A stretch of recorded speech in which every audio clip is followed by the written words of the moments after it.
Good morning. Welcome to All Booked Up with Beth. That would be me. And today our special guest is Raven Leithe Harlow. I hope I said the Leithe part right. Is that how you Yeah, say that? yeah. I'm bad with foreign names. Anyway, welcome, honey. I'm glad to have you on the show. I'm We're glad to be here. Thank you. Thank you. We're supposed to have Carrie Weston. Carrie Weston. I keep forgetting her last name. We're supposed to have Carrie Weston with us as well, and she may pop in. We'll see. We're having a little trouble with emails this morning. So this morning is Raven, and I know she doesn't like to talk about herself, but we'll let her give a few little words telling us where she is and what she's about. So Raven, if you just give us a little bit, a A little bit. little bit. I'm from the UK. I've got a really strong accent, so sorry if you don't understand everything. I'm a mum. I'm a wife. I've got two lovely children who Oh, I've managed to ship them off to their grandparents so they don't interrupt today. I write in my free time, so yeah, there isn't really much more about me. I don't think. Quite dark. I like the morbid curiosities and that's that's awesome. That's awesome because me being a writer of occult horror, hey, bonus. I'm all for that. So I'm probably going to pronounce this wrong. I'm very good at pronouncing things wrong. Your book. Initium. There we go. Initium. I read it and it was absolutely fabulous. I'm giving it big 5 stars. I'd give it 10 stars if we could give 10 stars. It was deep and dark and complicated and fascinating. I'm going to say fascinating because it just threw me for a loop. Yeah, there's a lot. There's a lot that goes on in that book. Yes, there is, and you did it. You pulled it off fabulously. I'll tell you what. I saw in your bio that you have other books as well. Yeah, but this was your first. Yeah, was one of those ones that I wrote as well. I kind of wrote the first 4 books back to back. I wasn't going to do anything with it. It was just going to kind of sit as a file on my computer, really. But my husband was like, "No, you need to do something. Get a few of your friends to read it." And it's the first time anyone had read anything that I'd written. I mean, I've been writing since the age of 14. Not going to admit how many years that is. I know that feeling, hon. Woo! Yeah. So when they come out with some feedback, I was like, "Oh, actually, like maybe." So I went down a self-publishing route just so I didn't, I don't really deal with rejection very well. So I don't want to go down the whole trad route. And that scares me, sending it off to manuscripts and stuff. So I thought I'll keep it simple. I can control it and go from there. If no one reads it, no one reads it. But if they do, they do. Well, I'll tell you what, you would never know it's the first book because it's incredible. And like I said, you goosed me in the end. I got the goose, which is what I look for. If you can goose me, I'm so there. And you did. You pulled it off. And not many people can do that anymore. I have read too many books. So, wow, that alone is worth everything to me. I love it when somebody can get me in the end, and you did. And I was like, yes, yes, yes. I love it. Like 3:00 this morning, I'm in there doing a happy dance in bed. Yay. Oh my gosh, this is fabulous. I'm sitting there. I've got the Ghost Adventures on in the background. And I don't know, they're chasing some monster, those squirrely guys, and I'm doing the happy dance. Woo! So yes, it was fabulous. It's always nerve-wracking when I send a book to someone to read, and it's like, oh, they're gonna like it, or what are they gonna think of me? I know. Oh, geez. Oh my God. You're thinking, oh my God, I'm blushing just imagining what somebody's thinking about what I have put in this book. Yeah. I know. It's like, I know. Oh my God, have they read that part? Oh my God, not that part. I know. It's like they didn't read the part about Satan getting a blowjob, did they? Oh God, what did that might come in book 2? Honestly. Well, okay. Carrie says, "Hi, Beth. Sorry, I'm having technical difficulties." Oh, honey, that's fine. It happens to me all the time. Last week, I got booted off StreamYard, and I was watching my own show from my phone while the two ladies were talking without me. Okay, so I know technical difficulties. It was the first time I ever watched my own show while I wasn't there. So that was a lot of fun. Actually, I did watch that. Oh my gosh, it was hysterical. I'm like, okay, I'm putting up comments while I'm watching my own show. It was ridiculous. Okay, VL Peters says, hi, ladies. And Josephine says, hi. So, yes, we have some watchers this morning. Hi, ladies. It's nice to see you. Oh, thanks for tuning in. So, you are going to Stranraer. I think I said that right. Did I say that right? It sounds stupid. I'm not the right person to ask because I'm terrible with pronunciation. So am I. That's why I said I can't do the rar the way the lady did it last week. Stranraer. The accent helps. The Scottish accent really helps pronounce their places. I know, right? I don't. I'm like a farmer. Yeah. I live in a city. And my little old American voice just can't pull it off. I just can't. Okay, Josephine says, LOL, ask Vera. Okay, yeah, Vera can do it. I cannot, not me. Nope. The rar. Okay. My first booked in author event officially is Stranraer. So I'm excited and very nervous. I would love to be there. I really would. Josephine invited me, and I could not make the plane trip. I would need a cigarette, and they would have to land the plane all because of me. I would light up because I would have to get drunk first to get on the plane, and then I would get rowdy and light a cigarette. They'd have to land the plane. It would be this whole international incident, and so yes, I'm not going to make it. So there's my story, and I'm sticking to it. You'll do great, Carrie says. Carrie, we're going to have to figure this out and get you on another show. That's what's going to happen. We'll have to, get you on another one because we got to have you on. So back to the book. You have other books out. I'm going to have to read them now after reading this one. Because, like I said, I found this fascinating. I am still getting all kinds of texts here on my phone about why Carrie isn't here. And I'm so disappointed because I read her book as well, and it was very good. So back to business. I do this. I'm like a little squirrel on a wheel, and every now and then I bounce off and have to pull myself back. I do that. When I'm talking about things, I go off on a tangent and then somehow come back to it.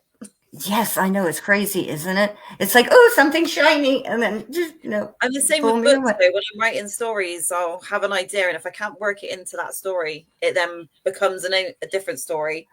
And then I end up writing that instead. I know. Josephine wants a new Kane book so bad. And it's like, okay, now I'm off on this other book. I'm calling it Hex. It's tied into the whole Pennsylvania Dutch hex signs and all that fun stuff. And now I have worked Kane into the book. So the next Kane book is going to spin off of the Hex book. So that's kind of put Kane on hold until the Hex book is written. But since Kane's going to be in the Hex book, so now I'm all tangled up with all these books going on. And then I have another book about a satanic cult that I'm working on too. And then I'm also doing a book of paranormal stories. And then I just had a fabulous idea for a new poetry book. So I'm working on that one. And I've just got too many irons in the fire, plus trying to do the show and all my reading. And it's like, okay, sleep No, not going to happen.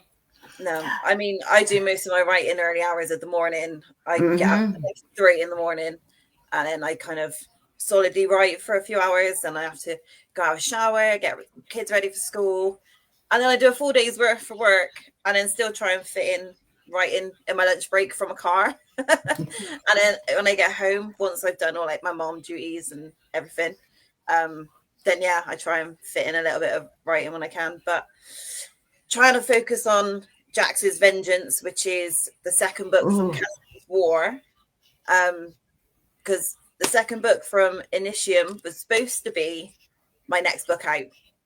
So Diabolus was supposed to be the next one coming. It's all written and it just needs a few tweaks, but I've kind of just ran away with this Jax's Vengeance. So it's all changed up from what I was supposed to be doing this year. Well, I have got to read the second one. Oh, you've got to tell me when it's out. Oh, I will. We'll have you back on the show. We'll have you back on the show when it comes out. Yes, because then that gives me an excuse that you have to send me the book so I can read it. And we'll have you back on the show. See, I love that's one thing about doing the show. I get all the good books. Yeah.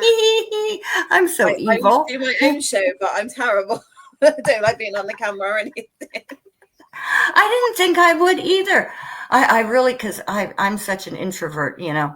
Yeah, I'm like, well, I am the queen of nightmares. So yeah, I'm like, no cameras, no camera.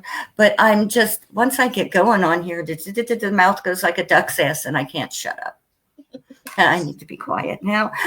Okay, so yeah, it gets crazy. But I love this show. And it's given me such an opportunity, to showcase other authors and to meet so many great people. I mean, I have stayed friends with so many people I have met on this show, and I am so glad for it. And it has made my life such a better place. I have become, just great friends with so many people. And like Vera, I've had Vera on the show, and she's a doll. And well, Josephine, I don't even remember when I met Josephine. It's been so long. Josephine, do you remember when we met each other? I don't know. I think we were just friends on Facebook and we started interacting a lot. And then I was like, Josephine, I'm starting this book group. Do you want to be an admin on my book group? That's what happened. Yeah. By the author is like BUI, by the author, is my Facebook group. And I asked Josephine to be an admin. And then we just became fast friends after that. It's crazy, isn't it? I mean, before I was writing and self-publishing, like my husband and like immediate family knew I wrote stories, but no one really did. And suddenly, I threw myself into the deep end. And I was quite surprised at the support that other authors and stuff have given me. And there's been a few people that I've really clicked with. And I always go to them for advice. I'm like, oh, should I do this? Should I do that? TBR Books is one of my biggest supporters. So she's read everything that I've written. And it's mainly because of her that Jax's Vengeance is the next one coming out. Well, yay! It's good to see you here, supporting your buddy. Thanks for showing up. That's what it's all about, authors supporting authors. It's a great community to be in, the indie author community. It really is. Yeah, I was a bit surprised. I was a bit like, oh, I don't know how people are going to feel, like new on the scene, but they're really surprised. It's that support network is just the best thing in the world. I don't think I'd want to be a published author. I tried. I did the published route once for one book, and it was a nightmare, and I would never want to go down that road again. Yeah, I've heard horror stories about it, and I kind of like to have control of my covers. So the cover for Initium was, I'd done a few like concepts myself using like stock images and things, and nothing seemed to really work. So one of the other authors, a friend of mine, Savannah, she actually made the cover for me. And she's like, oh, what about this? And she took on board everything that I kind of wanted to be on it. And she went away and done all 5 books for the series. So I've got all the covers now for the series as well. So she is fantastic. She's just been amazing. I need to find a cover person. I really do. My covers are so boring. Everybody keeps telling me that your covers are boring, Beth. And I'm like, yeah, I know. I just kind of do simple covers, nothing really snazzy. I want to know about Vera and the porn. Yeah, this is fascinating me. Yeah.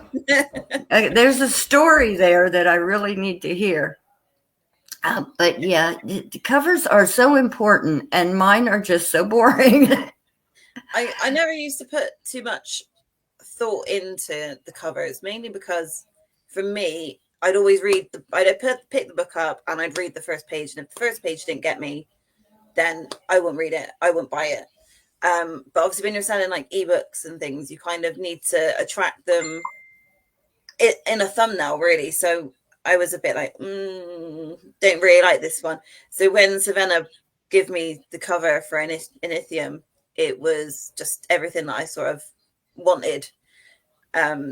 Cassidy's War was one that I kind of put together myself, and Sandcastles was another one that Savannah done for me. So covers I kind of play around with, and if I can't make it work, I'll go, Savannah, what about this?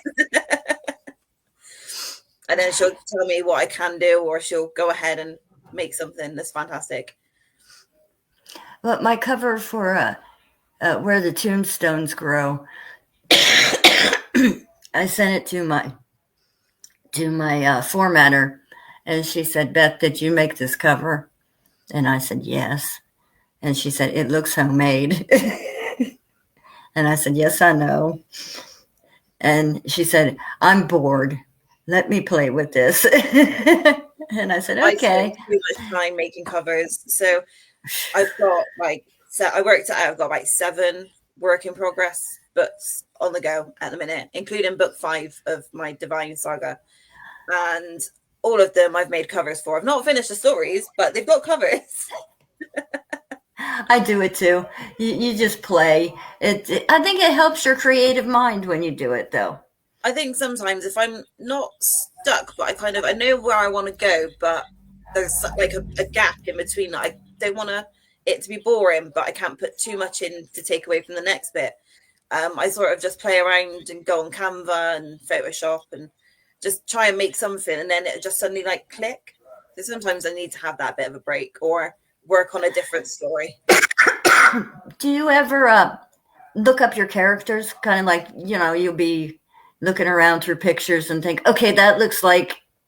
All the time. I actually, before I started writing Initium, I wanted to get a clear picture of what my characters were like, because it's 5 books. I wanted to make sure that the details and the descriptions were consistent. So I actually went through some stock pictures and was like, yeah, that looks like that person. That looks like that person. And so I've got like documents on my laptop, and it's got their picture, and it's got like what they like, dislike, proper character profiles, so that I can reflect back to it. So because that's one thing I don't like with books is sudden inconsistency. Is like, oh, well, they didn't like that in the last book, or they didn't have that kind of swagger or something. So yeah. You really get in depth with it. That's cool. I think because of how Initium is written, and you've got so many different points of views, you have got quite a few characters that play a role in telling that story. I kind of had to get that deep. Whereas Sandcastles is kind of like I love the book. Is one of the spiciest books I've written. So I will warn you. Okay, I gotta find this one now. I gotta get this next. But that one was quite easy. There was only a couple of characters that I really needed to concentrate on, so I didn't have to go quite as deep. But for the series, definitely needed to have a solid picture in my mind, so that the readers can kind of like understand and feel like they know the characters as well. Josephine says we love the smut. Okay, Josephine. We've got porn and smut going here. I don't know what you ladies are up to this morning, but y'all got your minds in the gutter. See, I have got spicy scenes in my book, and that was one of the first things. Like, my husband always used to joke about it. He goes like, "Oh, so is that just women's porn then? Is it like men watch it and women read it? Is that how it works?" Yes, kind of. But I only tend to have like spicy scenes if it develops a story or a character arc, or there's more to the book than just sex, basically.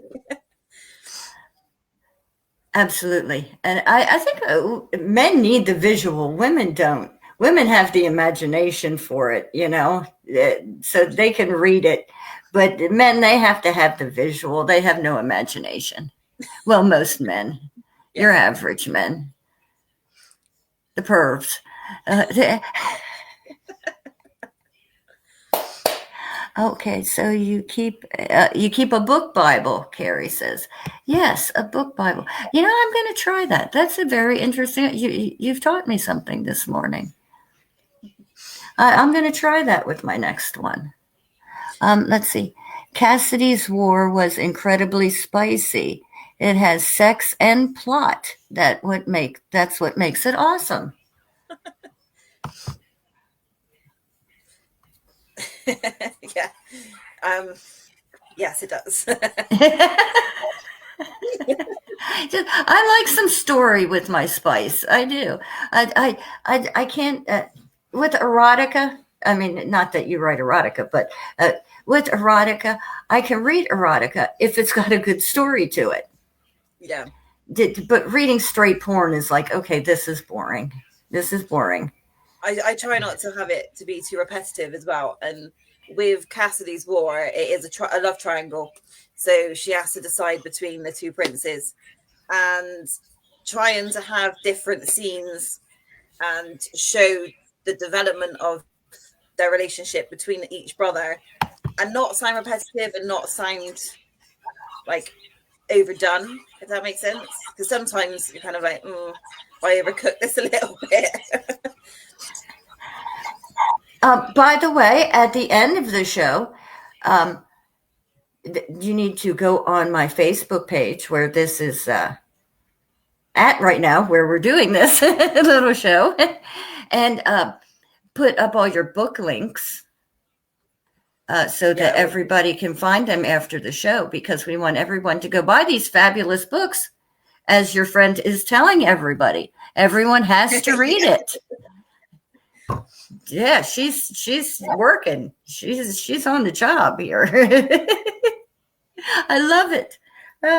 Okay. And Vera says, I have 2 notebooks full of stories I want to write. Oh, I was having the hardest time thinking of something to write after my last book. And then it was like all of a sudden, oh my God, the ideas came flooding out like.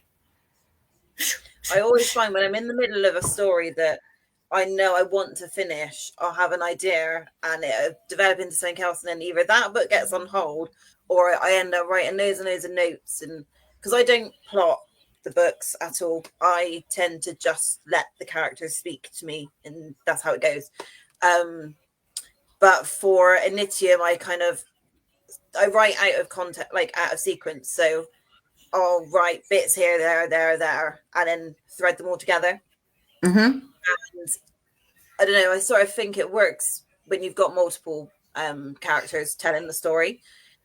Whereas some of them, like Cassidy's War, I obviously have multiple points of view as well on that one. But I had to really think about how the chapters developed. So some of them was written, like the end I wrote before the middle. Just trying to tie it up was just the hardest part for me, I think. Well, it blew me away.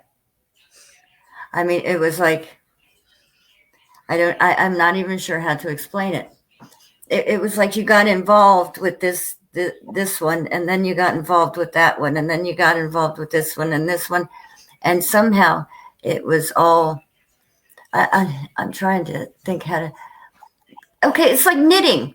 you would knit this little part, and then you would knit this little part, and then you would knit this little part, and then you would knit this little part, and at the end you had this like beautiful scarf, if that makes sense. You just wove it together so beautifully, and at the end you had this amazing story. Like the flashbacks. It's like the flashbacks and things. I tried to do it so it tied in with the story, so it was relevant, not just a sudden random flashback here or there. So it actually linked to what had either happened before or what was coming up. Mm-hmm. So it's those little bits that took the time really to kind of make sure that it all flowed properly. But yeah, it is a bit like a French plait, really. You just kind of pull from this character, pull from that character, you know. Yeah, at first I was kind of like, okay. And then, but when you started paying attention, you noticed how they all interweaved, and the characters were just, you got involved in them. You got, what do I want to say? Invested in them. Yeah. Yeah, you started to really care about what was going on with them, except for that one girl, Effie. Not Effie. Yeah. Was it Effie? Yes, Effie. Stephanie. You just wanted to smack her upside the back of the head, like, you dummy. She was annoying. That was the aim of that character. It was because obviously with in Initium you have got like your main character, which is Alice, and then you've got side characters of Isabel, obviously how their like relationship and how their lives intertwine was kind of was originally not going to be anything big, but she becomes quite a main character in the later books, so I kind of had to tell her story. And then Effie was just one of those characters that everyone likes to kind of hate. Yes, and she deserved that piece of crap that caused the whole kerfluffle. What was it, Josh? Josh, yeah, he was did not like Josh. No, he was a bad guy. Well, good morning, Theodore. It's nice that you tuned in. Thank you for coming. I didn't even mention the characters' names. Where am I this morning? Yes, Alice was a terrific main character. We have someone else. Let's see. Love a character who makes me want to commit assault. Yes, exactly. That's what I'm saying. Hi, Trisha. Trisha. My eyes are so bad this morning. Yes, when a character can piss you off that much, it's a great character. I was saying that the other day. They just make you so mad. That is a terrific character. They just want you just want to shake them and rattle their teeth. Yes, that is a fabulous character. You got to love characters like that. When they can bring out an emotion in you that's strong, they are a well-written character. And that little quit, just, you dummy, you wanted to shake her. And that Josh, you just wanted to backhand him. But the thing is, Lucifer, okay, and I'm not giving any of the plot away. I'm not telling you guys what happened. But Lucifer is beautiful for a reason. Hello, people. You have to remember that always. Lucifer is beautiful for a reason. That's all I'm saying. So, yes, I have to tie this up, and I don't want to because it's been a fabulous interview. And yes, we are going to have you back. We are, because I just loved this book. And I know your next book is going to be even better, because this was fabulous and you are a terrific writer. But yes, I'm running out of time, and StreamYard only gives me so much free minutes, so I can keep the show free for everybody. Thank you so much. Oh, it was a pleasure to have you, honey. We're going to do some reviews now, so I'm going to have you stick around for the reviews, and then I can talk to you after the show. She's an amazing author. Yes, she is. Trisha says she can't wait to meet you in Scotland. at Stranraer. I'm gonna keep practicing. Looking forward to meeting all the other authors. Okay, so let's do some reviews, so everybody can buy some great books. Whistle of Revenge by K.D. Sharon Ford. We just had her on the other day. That was a great book. Everybody needs to go buy it if you like Sherlock Holmes. It's about it's a story told by his wife,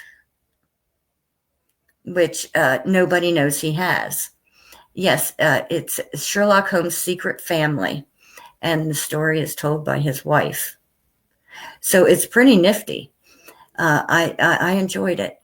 And then we have Brittany J. Sears. It was a thriller called The Left Hand. Very good book. Hunter's Chase by Val Penny. And these are some ladies that I read for the Stranraer. And that was a murder mystery. A Precise Deception by Brandon Connor. That's another murder mystery. And I'm going to tell everybody, if you're looking for a formatter, to check out Brittany Wright. She has very cheap prices and does good work. On Sunday, the 26th. No. What am I talking about? That's you guys. I'm reading this week's. I'm sorry. Next January the 29th, we have Mark Doherty, and January the 30th, we have Pixie Bruner on the show. So, wow, I have 2 days in a row there. Ooh, no jammy nights for me. So that's what's coming up on the show. So check out those books. A lot of murder mysteries there. And the one from, K.D. Sharon Ford, that was really interesting. Told by Sherlock Holmes' secret wife. That was pretty fascinating. Let's see. Can't wait to meet everyone, Carrie says. Carrie, we're going to figure this out and get you on the show. Oh, Josephine says she loves Katie's books. And TBR Books says she's so jealous of everyone who gets to meet you, Raven. Well, you guys have got to hook up sometime. You guys have got to hook up sometime. You know what? TBR Books and Raven, you know what? We'll have to get you two on the show together sometime. Yeah, that's what we'll do. We'll hook you guys up on the show together. That sounds like fun. Okay, I'm going to thank you, honey, for being on the show. Thank you, everyone, for being here.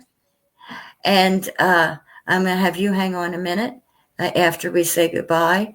So thank you so much. You were a terrific guest, and you said you didn't like to talk. You did terrific. So thank you, everybody, for being here this morning to talk to Raven and hear all about her fabulous books. And I will see you apparently January 29th. Have a great Saturday. Have a great Sunday. Have a good weekend. Love you. Bye-bye.